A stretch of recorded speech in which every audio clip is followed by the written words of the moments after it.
প্ৰকৃতাৰ্থত চেম্পিয়ন টিয়কৰ দীপামণি ভূঞা দুটা সন্তানৰ মাতৃ হৈও চলি চৈধ্যৰ দীপামণি ভূঞাই ৰাষ্ট্ৰীয় মাষ্টাৰ্ছ এথলীট চেম্পিয়নশ্বিপলৈ যোগ্যতা অৰ্জন কৰি যোৰহাট তথা টিয়কলৈ আৰু অসমলৈ গৌৰৱ কঢ়িয়াই আনিছিল। অতি দৰিদ্ৰ পৰিয়ালৰ জীয়ৰী তথা অতি দৰিদ্ৰ পৰিয়ালৰ বোৱাৰী দীপামণি ভূঞা টিয়কত এখন সৰু পাণ তামোলৰ দোকান দি পৰিয়াল পৰিচালনা কৰি আছে দীপামণি ভূঞাই। অহা ৫ তাৰিখৰ পৰা ৯ তাৰিখলৈকে চেন্নাইত অনুষ্ঠিত হ'ব লগা মাষ্টাৰ এথলেটিক্স এছিয়ান গেমছলৈ যাবলৈ সাজু হৈছে দীপামণি। আৰ্থিক দৈন্যতাত পৰি দীপামণি ভূঞাই এবাৰ যদি খেললৈ মন দিছে এবাৰ ভাবিব লগা হৈছে। বহু কষ্ট আৰু বহু আশা বুকুত লৈও তেওঁ যি সপোন দেখিছে সেয়া সপোন বাস্তৱ কৰিবলৈ চৰকাৰৰ আৰ্থিক সহায়ৰ প্ৰয়োজন। তেওঁ এইবাৰো সোণৰ পদকেৰে কঢ়িয়াই আনক আনন্দৰ বতৰা। মই টিয়কত ষ্টেট গ'ল্ড মেডেল পাই মই নেশ্যনেল খেলিলোঁ, নেশ্যনেলত গ'ল্ড মেডেল পাই এতিয়া এছিয়ান গেমছৰ কাৰণে চিলেকশ্যন হৈছোঁ।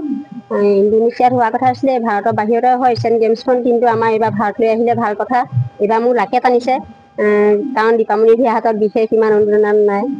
গতিকে এইবাৰ এটা এছিয়ান গেমছৰ কাৰণে মই ইমান এটা যা যোগাৰ হ'ব পৰা নাই, কি হওঁ চাই লওঁ। কিন্তু ফৰ্ম ফিল আপ কৰিলোঁ এছিয়ান গেমছৰ কাৰণে, পাছপৰ্ট উলিয়ালোঁ আৰু পাছপৰ্টো কৰিছোঁ ক'ৰ্টৰ যোগেদি। কি পাৰোঁ চাই লওঁ। এছিয়ান গেমছ হ'ব আমাৰ নৱেম্বৰৰ 5 তাৰিখৰ পৰা 9 তাৰিখলৈকে।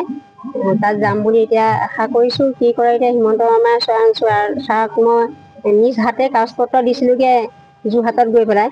তেখেতে লগ কৰি তেখেতে মোক ক'লে যে চাম বাৰু বাইদেউ, মই পাছত কিবা এটা কৰিম বুলি ক'লে। কৈ পেলাই আজিলৈকে একো এটা খা খবৰ দিয়া নাই কাৰণে মনটো বহুত বেয়া লাগিছে।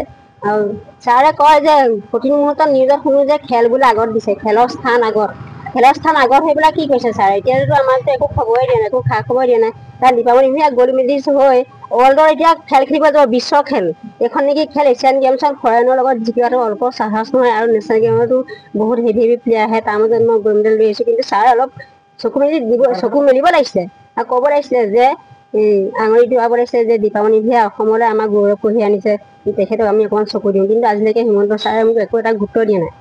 দিব বুলি আশা ৰাখিলে, কিন্তু তেওঁ টাইম পোৱা নাই যেন ভাবিছোঁ।